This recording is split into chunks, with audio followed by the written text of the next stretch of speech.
Hello, my name is Miłosz Wieczór.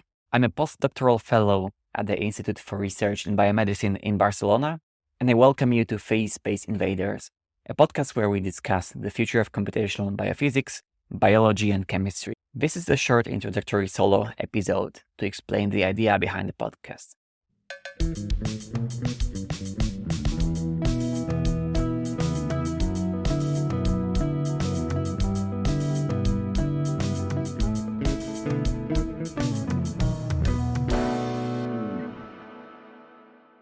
In the upcoming episodes, I will be holding interviews with principal investigators all around the world to ask them their opinion on the future of the field. We will discuss where the AI revolution will take us, what are the most important scientific practices we engage in, how scientific publishing will change in the future, and all things you might find relevant about the evolution of the field. So I want to dwell for a moment on the reason why I feel a podcast like this is actually needed.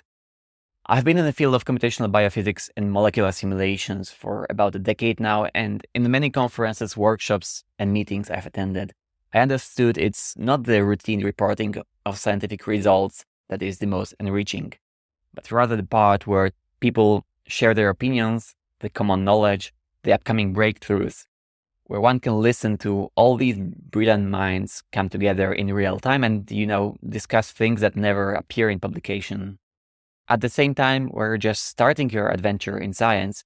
There's all this time from the moment you're given your first project as a student to the moment where you have the results to go to a conference and present and actually hear out those conversations and maybe even participate in them.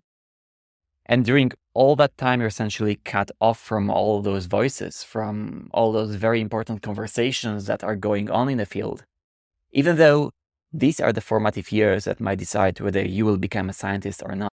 And I believe as a field, we're not doing a good enough job so far in making sure that people get the support and hear all the relevant voices early in the career. So I know this from experience, but also from the time I spent advising on online forums where a lot of people say that they're just one person in the lab working on a computational project. They don't really have anyone to talk to who's an expert on that. Maybe they don't have the financial means to come to a conference to meet other people, or they're just starting their career and choosing wisely where they invest their time. So in those cases, I hope you will find something interesting and exciting in our conversations. But I don't want to only focus on early career scientists. If you're a researcher with lots of experience in, for example, computational biophysics, I hope you will also be inspired by the conversations where we will discuss future directions, best practices, emerging fields, and so on. Maybe you will join the conversation yourself and contribute your experience and ideas. Finally, we all very often find ourselves looking for some light-hearted scientific content. So sometimes we don't have the focus to go through figures, scientific articles, or textbooks. Maybe we're on our commute or having lunch and we want to learn something or find inspiration, but without necessarily going through intellectual heavy lifting. That's why I think that these conversations about more high-level aspects of research might be a fun way for you to spend your time, and I hope you will stay with us for the upcoming episodes. I want to finish off with a personal list of research topics that I find relevant to my near future. I'm myself working on the development of energy models or force fields for nucleic acids, using both standard and machine learning methods. And while challenging, this field is so exciting because RNA has so much intrinsic plasticity that it basically defies the standard concepts of protein folding that we know. That's one reason why we're not having an RNA version of AlphaFold 2, for example.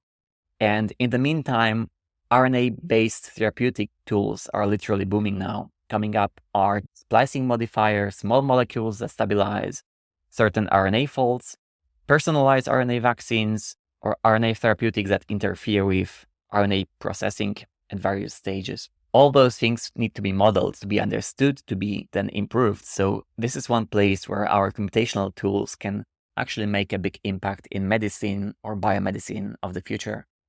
At the same time, I see more and more often how our old methods are challenged by the sheer size of the macromolecular assemblies that are being solved experimentally.